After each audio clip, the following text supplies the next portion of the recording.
Donc, on est rendu à la séance 99, c'est pas une joke, là, des fois je dis le chiffre, puis il y en a qui partent à rire, mais c'est la 99e séance de suite de la lettre de Paul aux Romains qu'on a commencé en janvier il y a 3 ans.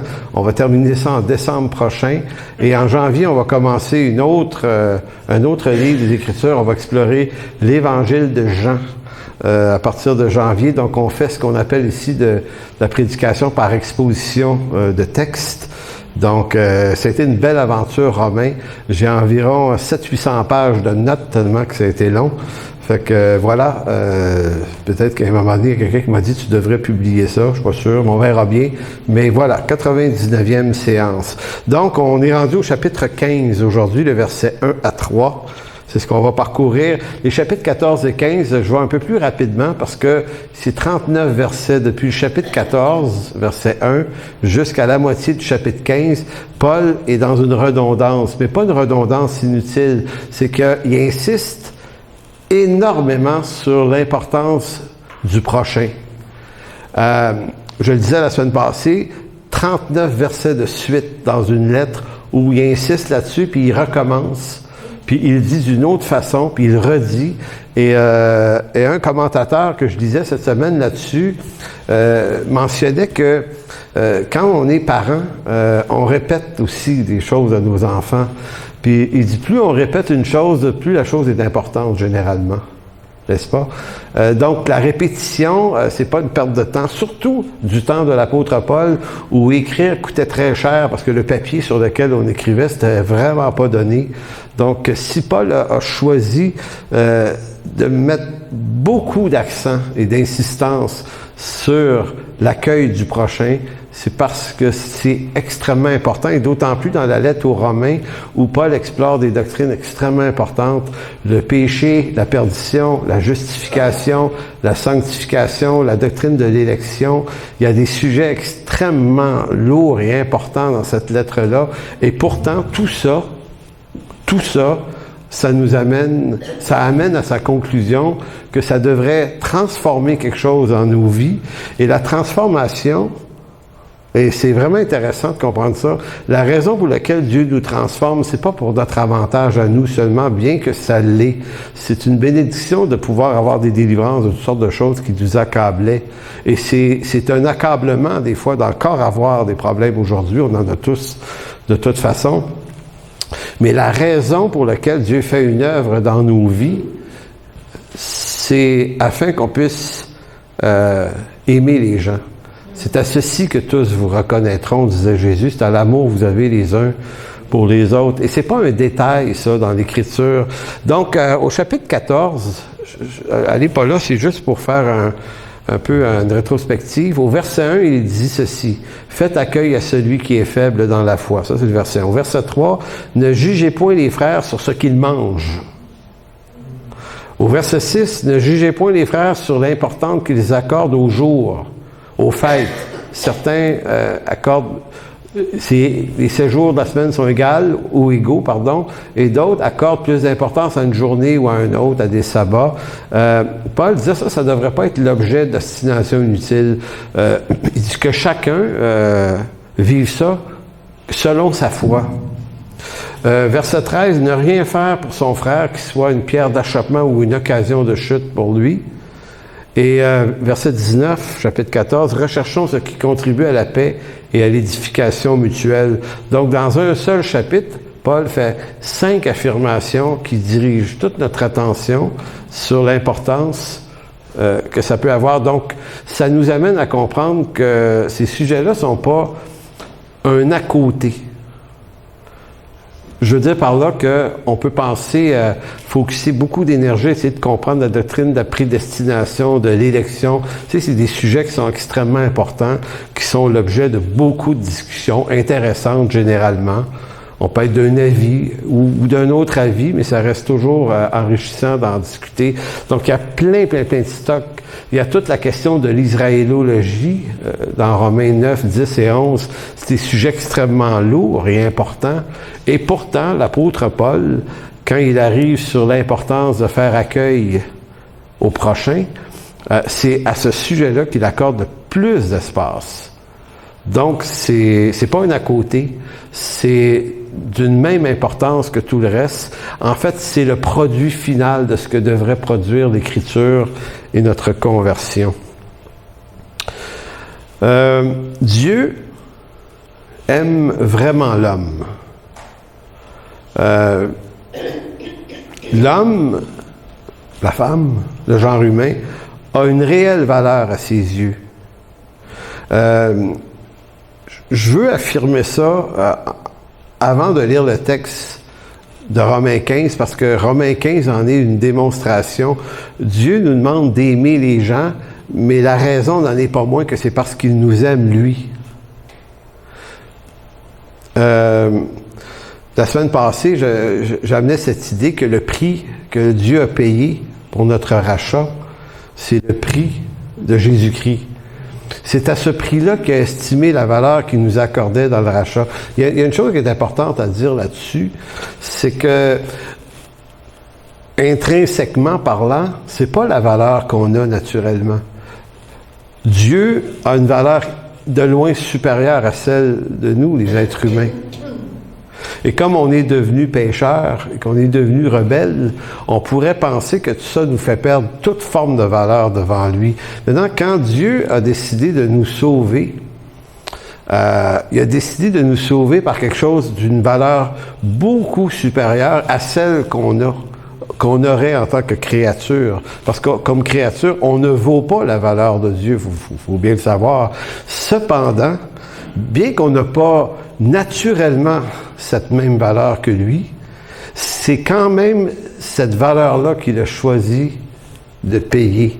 Et ça en dit long sur l'intérêt que Dieu porte à nos vies, même si nous, on peut penser que notre vie n'est pas si importante que ça. Je ne sais pas si vous avez déjà vu ça, probablement non, mais il existe des encans de vieilles voitures rouillées, saviez-vous ça? Tu sais, quelqu'un qui possède une voiture, un Ford 1934, là, tu sais, une espèce de vieux modèle qui peut être magané, rouillé, puis il y a des collectionneurs qui courent après ça pour les restaurer. Maintenant, si vous regardez le véhicule dans un encan, vous voyez un vieux modèle qui manque des morceaux dessus, là, puis des plaques de rouille. Ça vaut quoi exactement? En termes de quantité de métal qu'il y a là-dessus, là, si vous faites fondre ça, là, coupe de 10 piastres. Mais qu'est-ce qui fait que quelqu'un pourrait dire, moi, je suis prêt à payer 100 000 $ pour cette carcasse-là? Est-ce que le 100 000 $ vaut la quantité de tôle qu'il y a là-dessus? Non. Ce qui est intéressant, c'est que la valeur qui est attribuée à l'objet ne dépend pas de ce qu'elle vaut en elle-même, même si elle est rouillée puis maganée. La valeur qu'elle prend nouvellement, c'est la valeur de ceux qui sont prêts à payer pour. Donc, ce véhicule-là, si le gars il a décidé de payer 100 000 $, ben, elle vaut maintenant 100 000 $, cette machine-là. Donc, elle ne le vaut pas, mais elle le vaut par celui qui l'a racheté. Maintenant, quand on se regarde dans le miroir, puis quand on regarde nos frères et nos sœurs, on doit les regarder à travers la valeur que Dieu leur accorde.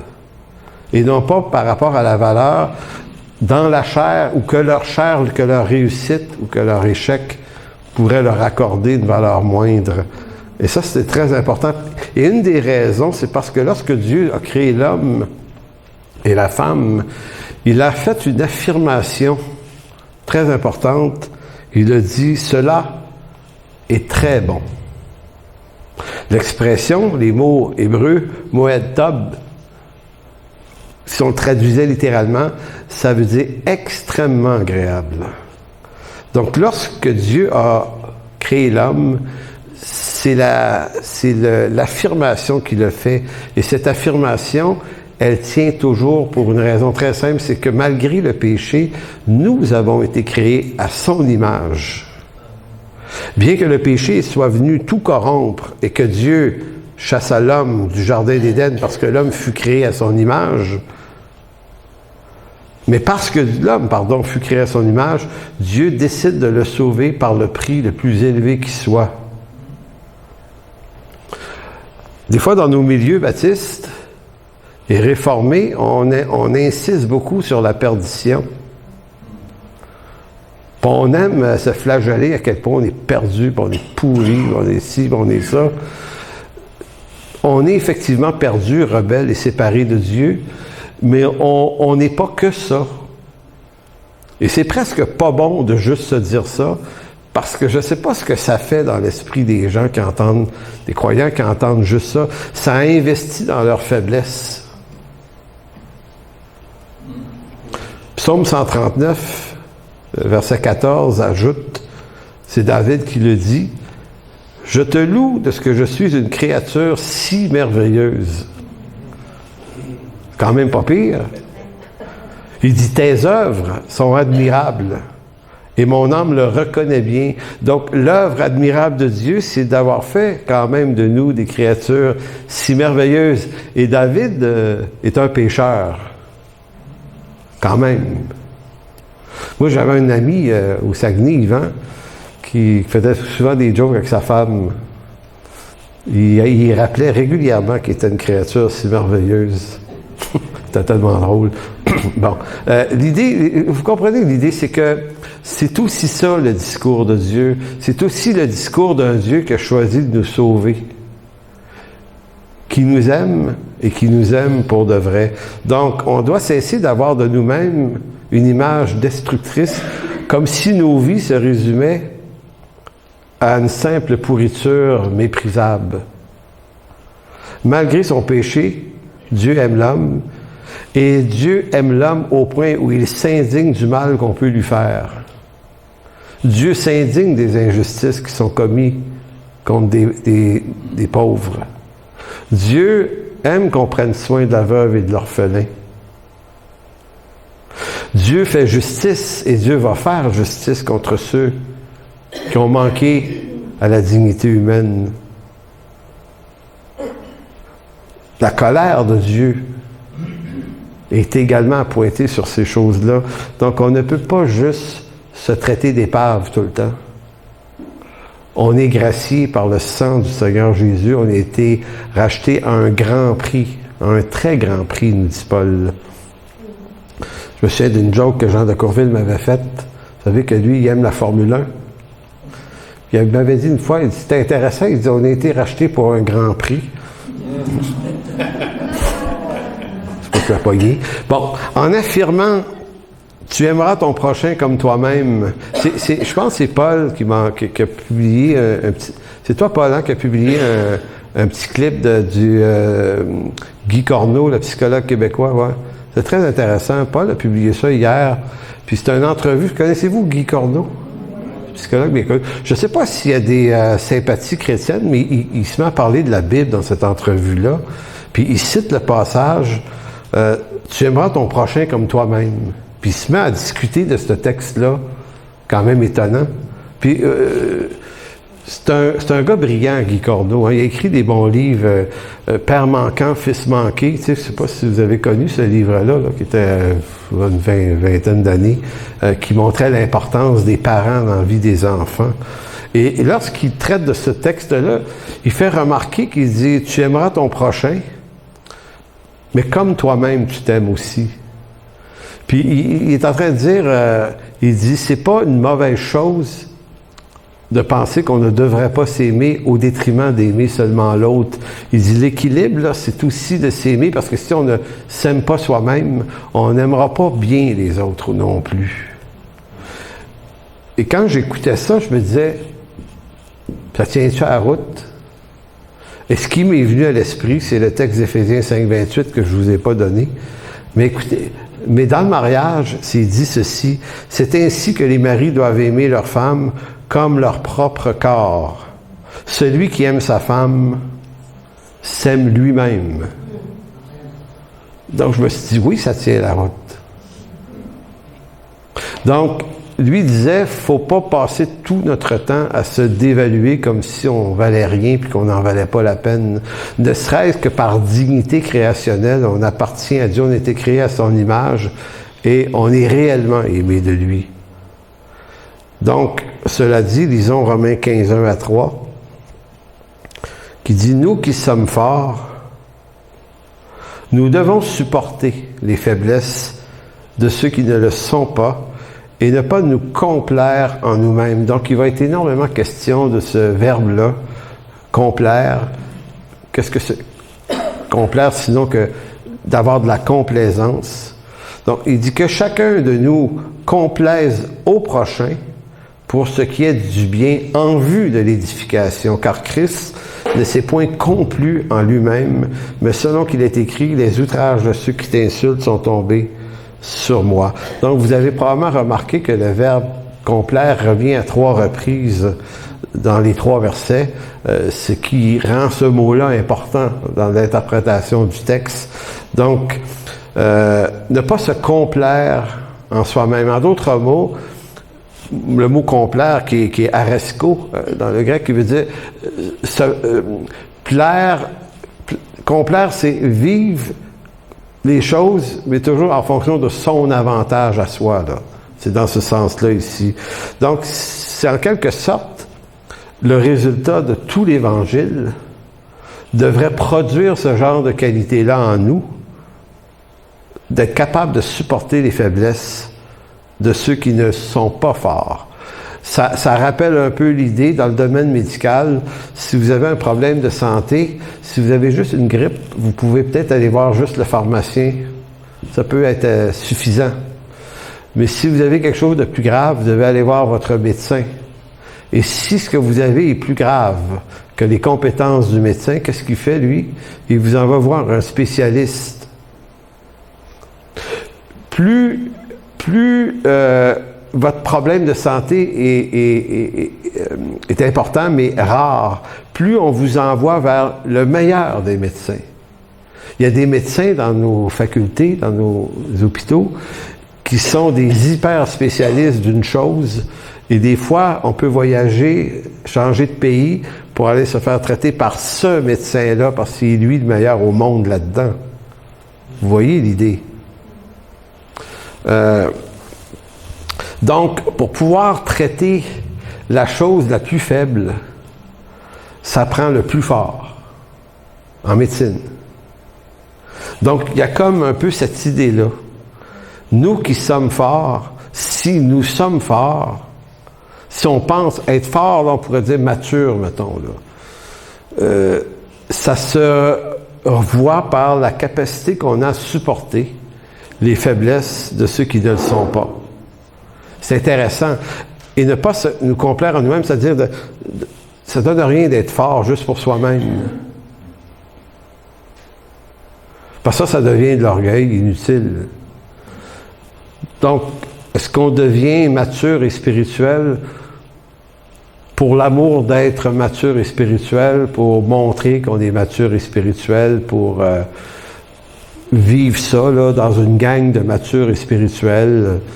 Ben, si c'est ça, on reproduit les mêmes syndromes que le Sanhédrin, il y a 2000 ans, 72 membres du Sanhédrin, qui étaient l'élite intellectuelle et spirituelle d'Israël, et qui étaient tellement brillants, ces gens-là, puis ils se complaisaient tellement entre eux, que le Messie est passé, puis ils ne l'ont pas vu.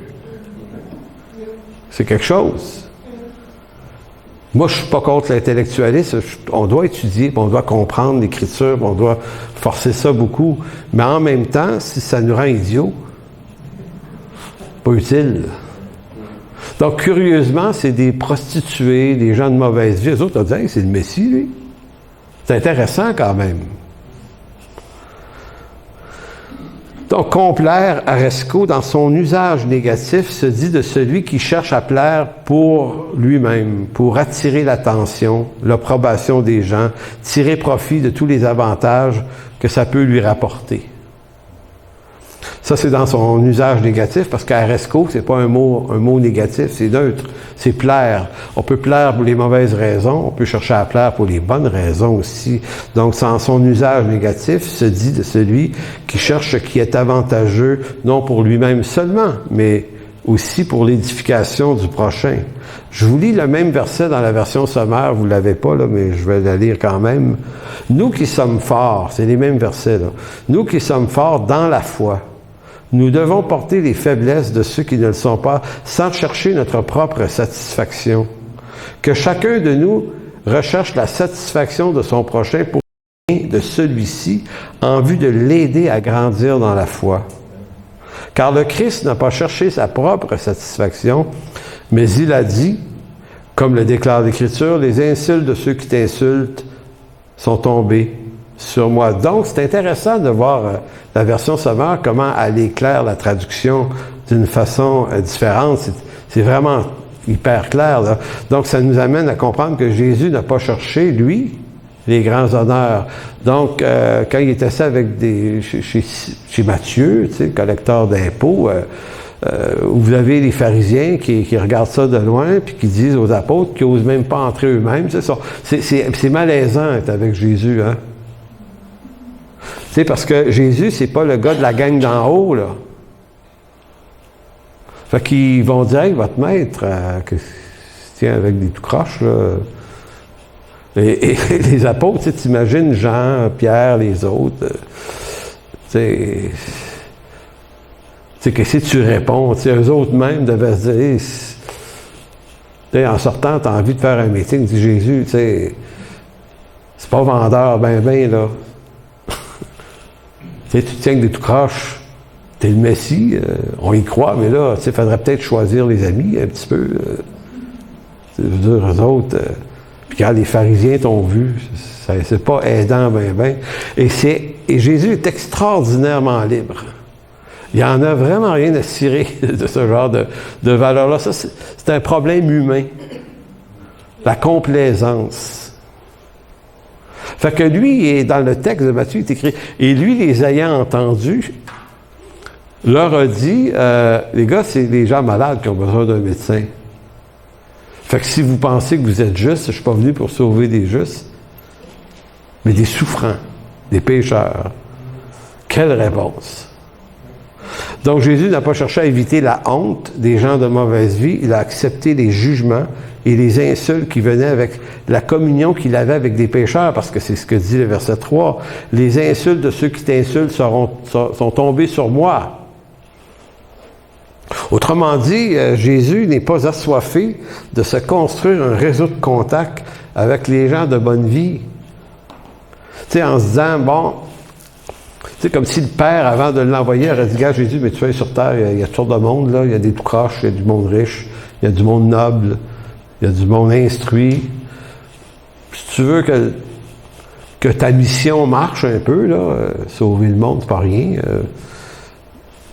tiens-toi avec les grands, les riches, ceux qui pourraient propulser ta destinée. Tu sais, je vois ça à tout bout de champ dans mon quartier, des conférences sur notre destinée. Viens découvrir ta destinée. En tout cas, je ne veux pas parler là, mais quelque chose de ridicule profondément là-dedans. La destinée de Jésus, ça a été de sauver des pécheurs, et littéralement d'être rejeté, et ça avait pas de prix ce qu'il a fait. Donc, il n'était pas là pour se créer un réseau de contacts avec les gens de bonne vie en vue de rehausser l'importance et la valeur de sa vocation. Donc, on pourrait dire de Jésus qu'il est en sa personne celui qui montre ce qu'est, c'est quelqu'un qui n'est pas complaisant. Donc, c'est la vérité et non le copinage. Le piège de la complaisance. En fait, la complaisance est une réalité humaine qui corrompt tous les types de structures administratives de ce monde, mais aussi l'Église, potentiellement. Je me souviens quand j'étais jeune adulte, il n'y a pas très longtemps, il y avait une émission, un téléroman, puis je devais avoir 17-18 ans, puis j'écoutais ça. C'était des jeunes qui étaient dans ce téléroman-là, puis c'était l'histoire d'une gang de jeunes qui s'était ouvert une espèce de pub. Puis les gens n'étaient pas riches, puis c'était mal. Puis ils essayaient de réussir. C'était une dizaine des gars, des filles, puis ils commençaient à faire le menu, qu'est-ce qu'on va faire. Puis tu sais, ils rêvaient, là. Puis c'était ça qui était beau dans leur histoire, c'est que là, ils rêvaient de réussir leur truc. Puis au début, les premières émissions, ils sont dans le rêve, puis ils disent à quel point ils veulent faire quelque chose de bien.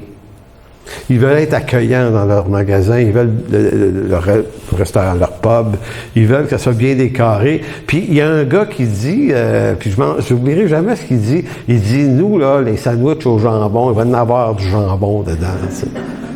Puis là, il y a tout ça, là, tu sais, puis ils sont très, très excités. Puis là, le téléroman se poursuit à chaque semaine. J'écoutais ça, moi, puis je trouvais ça bien intéressant parce que ça voulait montrer qu'au bout d'un certain nombre de mois, les détentions qui commencent. Puis le jambon diminue dans les sandwichs. Puis c'était ça qui m'avait frappé. Parce que là, à un moment donné, il dit « Ouais, mais on peut pas continuer de même, puis on peut pas faire ci, puis on peut pas faire ça. » Puis là, il y a des tensions, puis des divisions, puis finalement, ça finit dans le chaos. Puis ça représente exactement notre réalité humaine. C'est comme ça dans toutes les institutions politiques et sociales. Tout le monde est capable de commencer avec des excellentes intentions. Mais le problème, c'est que tôt ou tard, on se laisse gagner par la complaisance. Chacun veut sa réussite là-dedans. Chacun veut qu'on se souvienne plus de lui que d'autres. Donc, si nous commençons notre vie chrétienne avec toutes les bonnes ou les meilleures intentions du monde dans nos églises, qui répondent, on veut tous, à l'idéal des vérités bibliques, avec tous les sacrifices et tous les risques que ça comporte, avec le temps, le beau risque, c'est qu'on se laisse aussi gagner par la complaisance. On est capable de faire ça, nous autres, les chrétiens. Vraiment. On fait ça. Nos églises, dans certains cas, deviennent des milieux de complaisance, de copinage. La complaisance, qu'est-ce que c'est? C'est le silence devant les magouilles, devant les manipulations. La complaisance, c'est préférer fermer les yeux, se boucher les oreilles, boucher le nez à la limite. C'est de se laisser entraîner dans des cycles de compromis où l'on protège sa réputation, la réputation du système, de l'institution, qui tranquillement se corrompt. Tout ça parce que l'important, c'est de faire partie de quelque chose, de la bonne gang, peut-être. C'est agir comme on agit, comme agissent les politiciens. Quand un parti politique remporte le pouvoir, c'est effrayant. Moi, je me souviens de la victoire du Parti québécois en 1976. La joie, l'explosion, c'est un moment politique extrêmement riche au Québec. Avec tous ceux qui étaient dans l'équipe de M. Lévesque, là, c'était tous des bols. Là. C'était vraiment, il y avait du monde là-dedans, là, c'était de la haute pointure. M. Parizeau, c'était pas un imbécile. Il sortait de l'Université de Londres en économie. C'était un économiste de réputation internationale, ce monsieur-là. Là. Puis il y avait du monde là, dans ce parti-là, et ils étaient parfaitement un, en 76. En 76. En 82-83, ils ont mis M. Lévesque dehors. Vous savez, c'était en 82-83? Ils l'ont mis dehors. Celui qui avait inspiré ça, il était plus assez bon pour eux autres. C'est ça. Pourquoi? Parce que tout le monde veut devenir quelque chose dans cette affaire-là, absolument. C'est ça. Mais ça, c'est un exemple de complaisance. Puis qui va être le prochain chef? Puis même les apôtres, à un moment donné, quand Jésus leur annonce qu'il va être crucifié, il y a une petite discussion en route, en chemin. Ils se sont dit, OK, il va mourir. Qui va... C'est qui va le remplacer? Puis là, ils ont l'air à s'ostiner, là. Non, mais c'est ça. Maintenant, moi, je les accuse pas de ça. Ils sont nous autres, ils sont des nous-mêmes. C'est comme ça qu'on est. Donc, quand Paul est en train de faire ces affirmations-là, dans Romains 15, il est en train de déconstruire un état psychique qui nous atteint tellement facilement. Je vais relire. Nous qui sommes forts, dans la foi, nous devons supporter les faiblesses de ceux qui ne le sont pas sans chercher notre propre satisfaction. Que chacun de nous recherche la satisfaction de son prochain pour le bien de celui-ci en vue de l'aider à grandir dans la foi. Et vous voyez à quel point ça peut être vrai dans à peu près n'importe quel domaine. Donc, on crée des systèmes, on crée des institutions avec... Puis, je ne remets jamais en question la qualité des bonnes intentions du départ. Le problème, c'est que dans le monde chrétien, notamment évangélique, on ne sait pas prendre soin de notre conscience. On ne met pas notre conscience au cœur du défi. en se disant, va falloir faire attention que quelque chose qui s'appelle la conscience ne s'endurcisse pas dans la complaisance, mais qu'on s'avertisse de rester aussi humble que possible, tel qu'on l'était au début. De se le dire, de s'avertir soi-même, de s'avertir les uns les autres, parce que ce genre de corruption-là, ça couche à nos portes. Puis un jour, on se rend compte que tout le système que nous soutenons est devenu un système contaminé de mensonges, d'intérêts personnels, dont les choix et les décisions ne protègent plus la vérité et les valeurs bibliques que nous étions censés purement défendre au départ, mais nous protégeons le système, l'institution, ceux qui la dirigent, à la limite. Politique oblige. On applique à la lettre le conseil de Caïphe qui il était, le grand prêtre. Savez-vous ce qu'il a dit un jour, lui, dans Jean 11, 50? Parce que le Sanhédrin se réunit, puis ils se disent, OK, mais on fait quoi de ce Jésus-là? Tu sais, c'est dérangeant un petit brin, là, parce que là, les foules vont le voir, il guérit des gens, attends une minute. Tu sais, il porte en lui tout le témoignage assumé de ce qu'allait être le Messie. Ésaïe 61 décrivait les miracles du Messie, il est en train de les faire, fait que c'est un peu agaçant. C'est un peu agaçant parce que si les gens vont vers lui, ils viennent plus vers nous. C'est ça qu'ils se disent. Puis eux autres sont honorés, tu sais, ils font des prières sur le coin des rues pour être remarqués des hommes.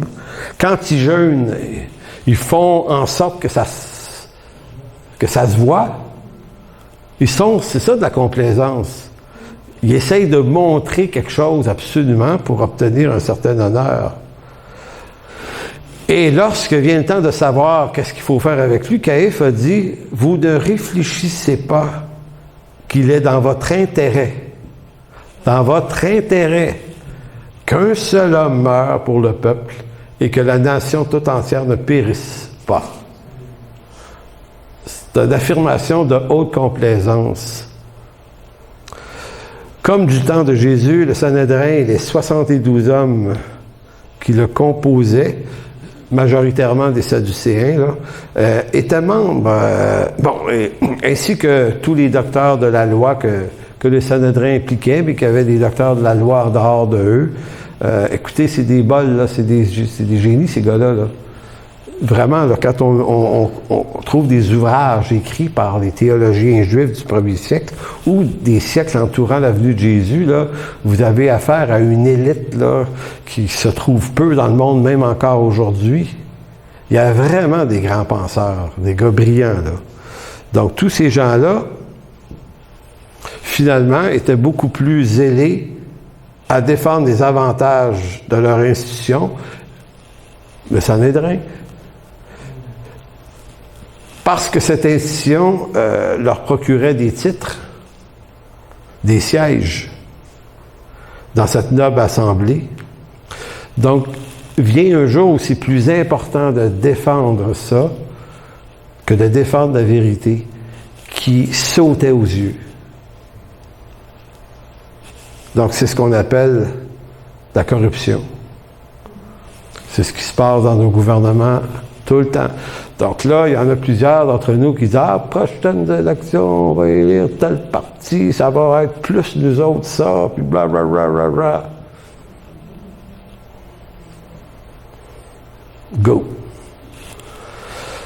Vous allez voir des hommes et des femmes pleins de bonnes intentions. Puis là, ils vont, ça va être sincère. Hein. Ils mentent pas au début. Là. C'est ça qu'ils veulent. Ils veulent changer les affaires. Et à un moment donné, premier mandat, deuxième mandat, c'est moins fort un peu. Hein. La chaîne commence à débarquer une fois de temps en temps. Puis là, corruption, puis telle magouille, puis telle patente, puis tel scandale, puis telle affaire. Moi, je me souviens de M. Stephen Harper, tu sais. L'avortement est passé sous un mandat d'un gouvernement conservateur au Canada, et non pas d'un gouvernement libéral. C'est quand même quelque chose. Avortement, mariage gay, plein d'affaires de même. Tu sais, c'est comme, tu dis, oh, attends une minute, là. Pas tout seul, il y a eu le Parti libéral avant, après, qui ont joué dans ce match-là, mais là, tu te dis, oui, mais attends une minute, il me semble qu'en les lisant, eux autres, là, t'as supposé de faire une énorme différence Ben, c'est ça. C'est qu'à un moment donné, dans une noble institution, quelle qu'elle soit, il y a des intérêts qui rentrent, puis il y a des amitiés qui se forment, puis il y a des copinages, puis là, tu sais, tu as des millionnaires qui donnent du fric, puis ils se portent, puis ils font ci, puis ils font ça, puis là, t'es coincé, là. Dans la tuerie qu'il y a eu aux États-Unis, c'est encore apparu, là. On faisait ressortir que tous les députés, pas les députés, mais les gouverneurs qui sont contre une limitation des armes dangereuses aux États-Unis, reçoivent des centaines de milliers de dollars à chaque année par la NRA, tu sais, qui est l'espèce de lobby pour les armes à feu, tu sais. Fait que c'est le fric, là. Puis ils ont le droit de recevoir cet argent-là, en plus. Fait que tu dis démocratie, liberté, vérité, c'est de la poudre aux yeux. On est dans un monde profondément perdu et corrompu. L'Église est supposée d'être lumière en ce monde, donc elle est supposée de trouver une façon, par la grâce de Dieu, d'éviter de tomber dans ces mêmes pièges. Donc, pour revenir au Sanhédrin, voilà pourquoi il leur est apparu plus sage qu'il valait mieux condamner Jésus à mort que de risquer de perdre des privilèges. C'est ainsi que tous les systèmes se corrompent par l'effort de ceux qui les protègent, plutôt que de protéger la mission que ces institutions devaient inspirer. Tournons dans Galates chapitre 2. C'est une histoire que je trouve fascinante. Parce que la question est de savoir si Paul conseille aux gens, dans Romains 15, de ne pas être complaisant, qu'en est-il de lui lorsqu'il s'est retrouvé dans une situation où il aurait pu l'être? Est-ce qu'il passe le test de sa propre affirmation?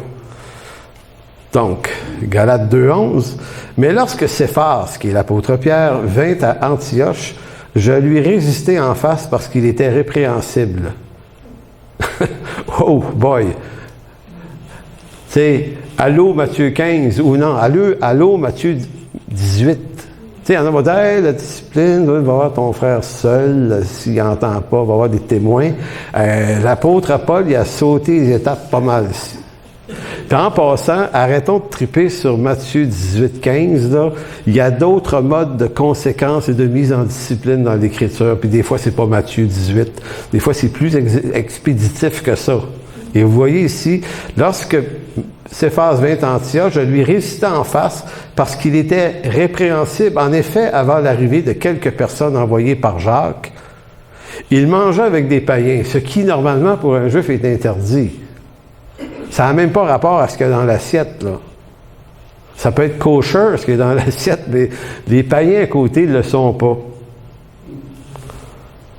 Évidemment, l'Évangile ouvrait la porte à des relations entre Juifs et païens. Et Pierre, c'est le gars qui le sait le plus.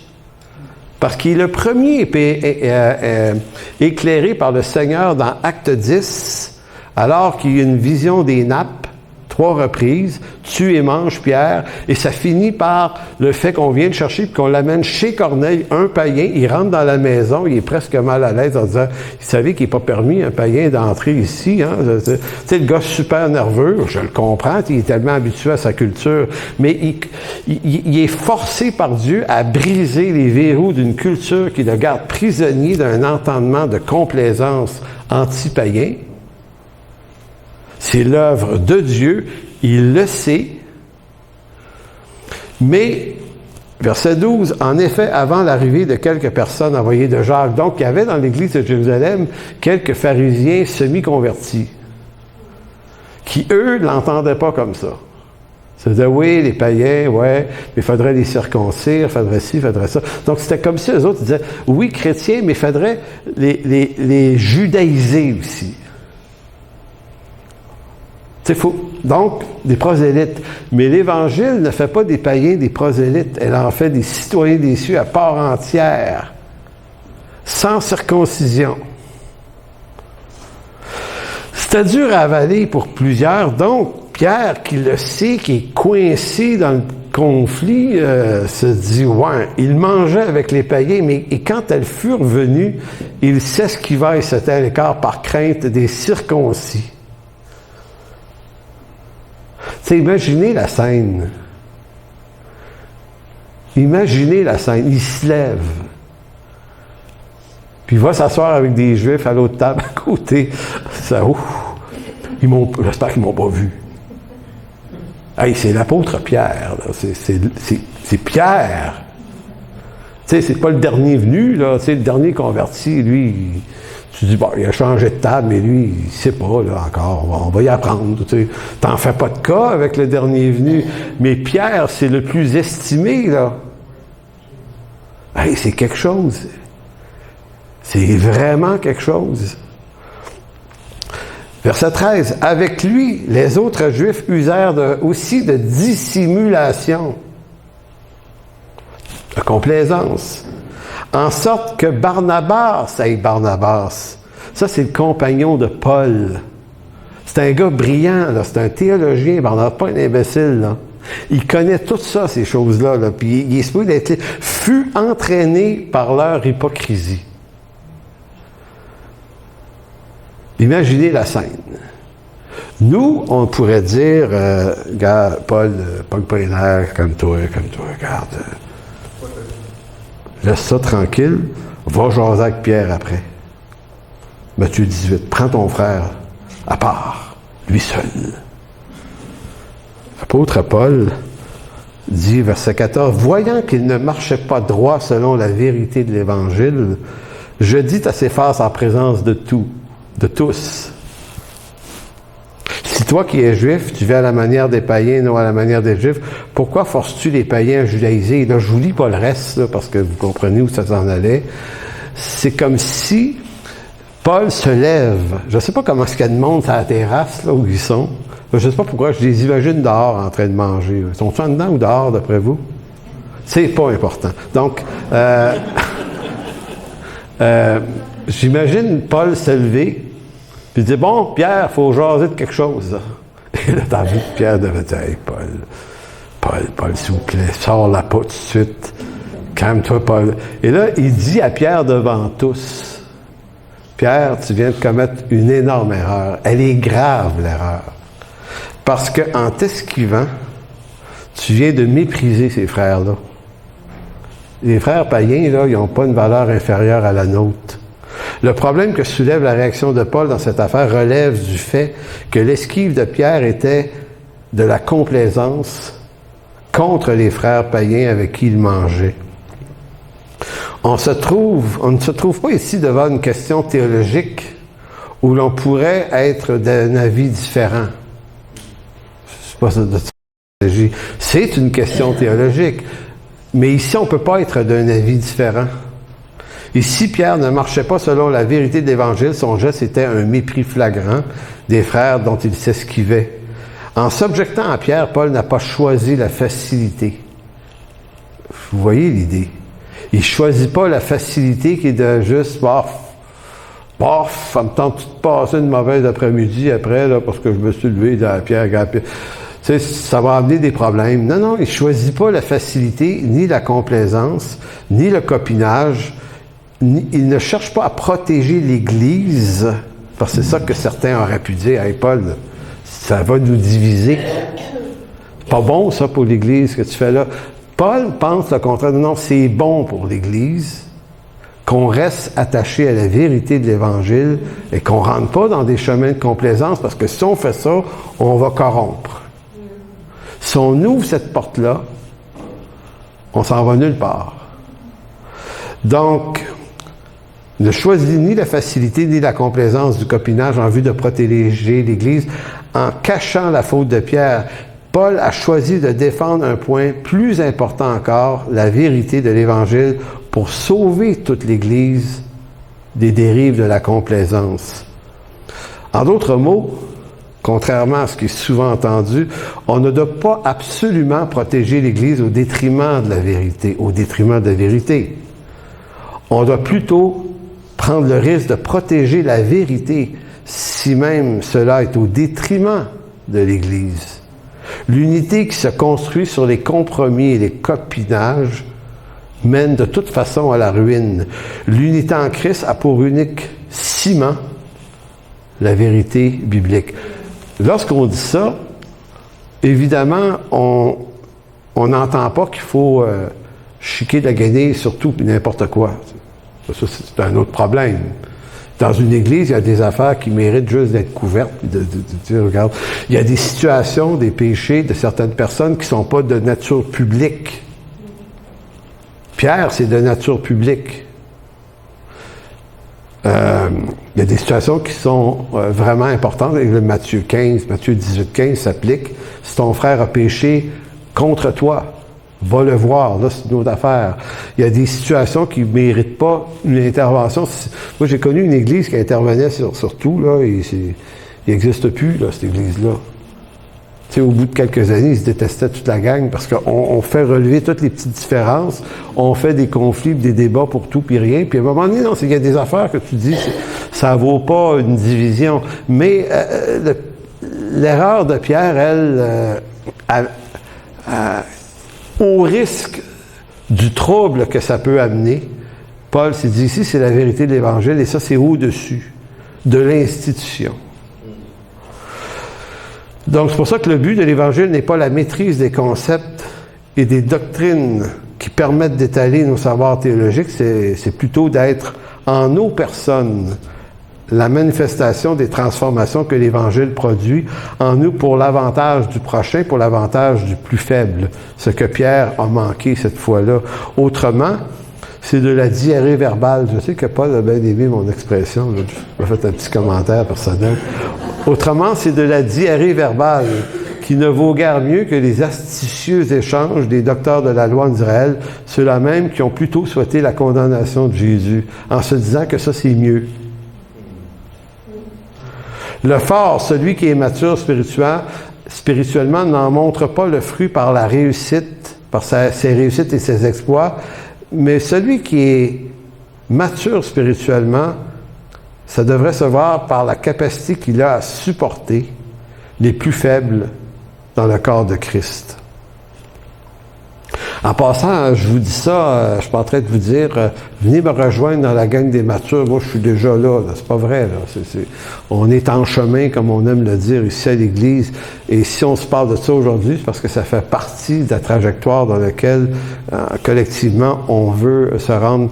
En conclusion, un autre texte de Romains 12, 2, je ne sais pas si je voulais donner celle-là, mais en Romains 12, 2, Paul va dire « Soyez transformés par le renouvellement de l'intelligence. » Et on avait déjà vu que « soyez transformés », c'est conjugué, ça. C'est de l'impératif, d'un ordre, « soyez transformés », mais passif. Donc, vous êtes l'objet de la transformation. On ne peut pas vous transformer vous-même, mais vous pouvez être l'objet de la transformation que Dieu opère dans votre vie. Donc, ce que Dieu veut nous transformer, bien, par le renouvellement de l'intelligence. Paul n'a pas en vue ici une transformation qui n'aurait d'avantage que pour nous-mêmes. Tu sais, comme si on voulait donner nos témoignages, puis parler des transformations que Dieu a opérées dans nos vies, puis c'est béni des fois de le faire, là. Mais si les transformations dont on se dit l'objet n'ont que des avantages pour nous-mêmes, on veut juste expliquer comment on est devenu bon, là. Puis comment on a arrêté ceci, puis comment on fait plus ça. J'ai l'impression que tant mieux si on est délivré, mais en même temps, la transformation qu'on subit, est-ce qu'elle ne devrait pas avoir une orientation et être utile à l'autre? Si elle nous atteint, ça devrait faire de nous des gens moins complaisants, qui aiment davantage le prochain, pour de vrai, avec les difficultés que ça implique, parce que c'est pas simple tout le temps. Donc, Paul n'a pas en vue une transformation qui aurait davantage que pour nous-mêmes, en vue de briller plus encore dans notre super destinée glorieuse. Paul, ici, parle d'être transformé en vue de revêtir des sentiments modestes. Donc, je termine avec la lecture de Romains 12, 2 et 3. Ne vous conformez pas au siècle présent, mais soyez transformés par le renouvellement de l'intelligence afin que vous discerniez quelle est la volonté de Dieu, ce qui est bon, agréable et parfait. Avant de dire le verset 3, je veux juste vous dire que je me suis souvent trompé en interprétant ce texte-là. Moi, je le voyais, ce qui est bon, agréable et parfait pour toi-même. Si ton intelligence est renouvelée, ça va être bon, agréable et parfait, mais c'est comme si c'est pour toi. Mais quand tu continues de lire la lettre aux Romains, chapitre 12 ici, mais 13, 14, 15, tu te rends compte que Paul ouvre l'intention de la transformation en vue de l'autre. Ce qui est bon, agréable et parfait, pas juste pour toi, mais ça va être pour toi, mais ça va être aussi, qu'est-ce que ça va donner ça dans ton rapport à l'autre? Donc, quand il va dire ce qui est bon, agréable et parfait, verset 3, c'est la suite en direct. Par la grâce qui m'a été donnée, je dis à chacun de vous de n'avoir pas de lui-même une trop haute opinion, mais de revêtir des sentiments modestes, selon la mesure de foi que Dieu a départie à chacun. Donc, est-ce que le renouvellement de l'intelligence mène pas directement à l'affirmation de revêtir des sentiments modestes? Parce que nous, on va être transformés pour devenir les meilleurs, les plus forts, les plus saints. Tu sais, puis se bâtir la clique des plus forts, des plus saints, d'être dans la gang des plus forts, des plus saints, rayonner dans quelque chose, faire partie d'une certaine élite dans le milieu. C'est naturellement ce qui nous attire, alors que l'apôtre Paul nous ramène sur une autre voie, c'est pour objectif de revêtir des sentiments modestes. Amen. Alors, merci Seigneur de bénir cette prédication, surtout de bénir ta parole, Seigneur, de bénir ta parole qui, elle, par son instruction, son contenu, veut nous affranchir de toutes sortes de choses, de toutes sortes de pièges, Seigneur, qui sont extrêmement subtils et nuancés.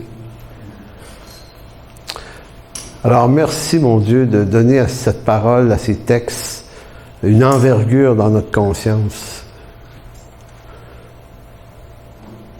Seigneur, le but de ton œuvre dans nos vies, c'est de nous rendre utiles à ton œuvre. Et ton œuvre, ça a été d'avoir donné ta vie, d'avoir aimé des gens. Et Seigneur, il n'y a rien d'autre qu'on peut faire de mieux que de s'appliquer à ces choses. Par le secours de ton esprit, par la grâce que tu nous donnes de pouvoir être instruits dans cette vérité essentielle. Merci, mon Dieu. Amen. Donc, si vous voulez bien, on va chanter, on va faire 3 chants encore avec François. Ah, il est là.